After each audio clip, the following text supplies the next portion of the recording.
Hello, aspiring hunters! Welcome to the Hunter Experience. Hisoka's backstory has finally been revealed, and it turns out many fans don't know it. In today's video, I will tell it in detail. If you click like, you'll be able to choose which type of nen you want to have. How about a transmuter or specialist? Just start, and you'll be on your way. And it doesn't stop there. If you subscribe to the channel, you'll become a hunter. This is your test. Now, let's go. The story begins in Glam Gasland, a city known for its grand spectacles and circus performances. A place where magic and illusion are always in the spotlight. It is in this setting that we find a young Hisoka lying on the ground, seemingly abandoned. He is found by Moritonio, the master of ceremonies of the Moritonio troupe, a circus famous for its dangerous and skillful performances. Intrigued by the boy, Moritonio asks if he can perform any magic tricks. Without hesitation, Hisoka does a card trick that immediately impresses the master of ceremonies, showcasing an extraordinary talent. Hisoka's trick is not only a sign of his skill, but also a demonstration of his mysterious nature. Moritonio, realizing the boy's potential, encourages him to continue developing his talent. Although one of his performers, Abaki, has a feeling that Hisoka might have a dark past, given the way he appeared suddenly in the streets. She suggests that there may be something wrong with him, something he hasn't revealed yet. Meanwhile, a serial killer begins making headlines in the city, known as John Doe,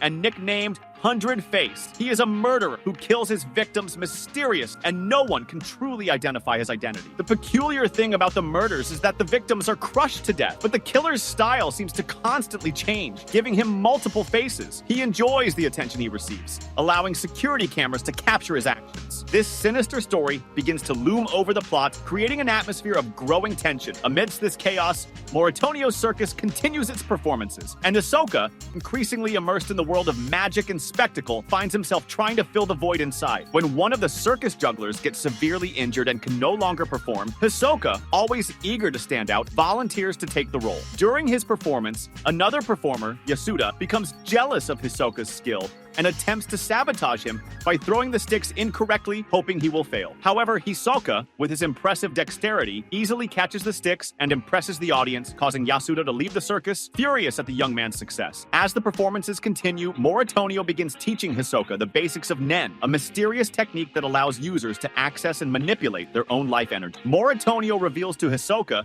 that in his past, he had tried to become a hunter, but failed miserably in the exam, which was passed by only one person. This discouraged him from trying again, and he dedicated himself to the circus, hoping to form a disciple capable of achieving the success he couldn't. He also reveals to Hisoka that he, Moritonio, possesses the transmuter Nen type and teaches the boy the foundations of this ability. The story then takes a dark turn. Abaki, while shopping, is attacked by a strange man whom she believes to be John Doe. When she tries to defend herself with Nen, she realizes that the attacker also possesses Nen abilities and almost loses her life. It is Hisoka who comes to her rescue, seriously injuring the assailant. However, after defeating the man, Hisoka feels that he didn't do enough, as if something was missing in his own ability. After this incident, Hisoka begins developing a unique power, something that goes beyond what Moritonio taught him. He prepares for a grand performance at the Royal Glam Hotel, an event that will attract the attention of the high society of Glam Gasland. During the performance, Hisoka receives praise from the head of the Glam clan, the most influential family in the city, guaranteeing the troupe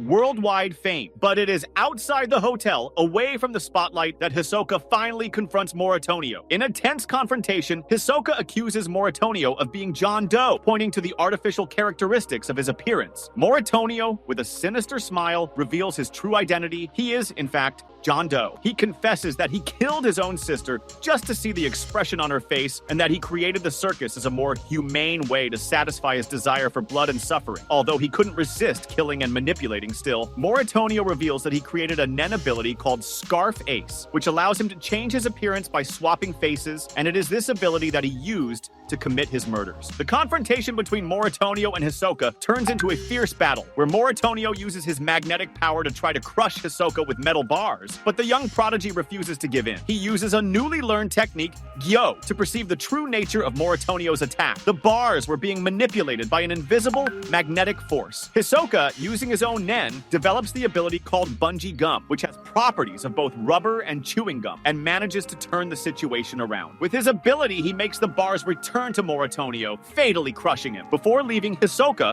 with a satisfied smile, changes Moritonio's face to that of John Doe, as if it were a final prank. The story ends with Abaki, who, unaware of the tragedy that occurred, is still searching for her companions. She complains that the food is running out and that everyone needs to go home. And as I said, many Hunter x Hunter fans know Hisoka as one of the most mysterious and complex characters in the series. But what many didn't know is that Hisoka's past story was told in a one-shot written by Sui Ishida, the author of Tokyo Ghoul, in a special collaboration with Yoshihiro Togashi, the creator of Hunter x Hunter. Let's go! Many people consider this Hisoka one-shot as non-canonical, which means that some fans don't consider it part of the main story of Hunter x Hunter, even though it is an official work written by Sui Ishida in collaboration with Yoshihiro Togashi. This is partly due to the fact that Hisoka's story in the one-shot was created outside the canonical timeline of the Hunter x Hunter manga, and some elements presented in it seem to contrast with what we know about the character in the main manga. For example, in the one-shot,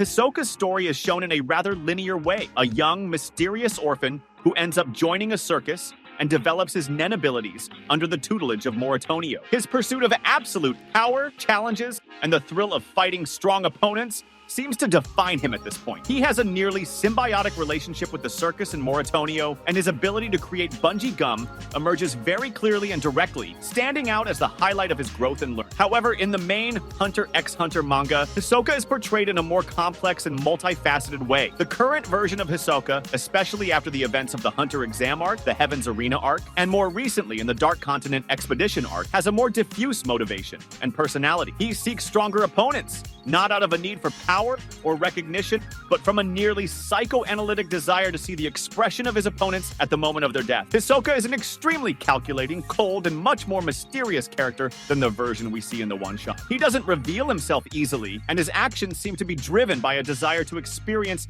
extreme emotions, more than by a quest for learning or evolution. What becomes interesting is that, although the one-shot and the current version of Hisoka in the manga have some disparities, many aspects of his past, shown in the one-shot, still makes sense when looking at today's Hisoka. In the one-shot, Hisoka begins the journey as someone with great potential, but searching for something that even he doesn't fully understand. His nen ability is impressive from the start, but he is an inexperienced and developing character. What truly marks this phase of his life is the discovery of his power and the pleasure he feels when using nen for the first time. This desire for power and the pleasure in seeing others' reactions, especially his opponents, aligns with the behavior of the more mature Hisoka. In the main manga, we see that he is obsessed with finding an opponent of equal strength, someone with whom he can fight to the death, someone who truly challenges him. This becomes clearer in crucial moments of the series, such as his obsession with fighting Krollo Lucilfer, the leader of the Phantom Troop. The fun he seeks is no longer in learning or development, but rather in the pleasure he feels when challenging and being challenged by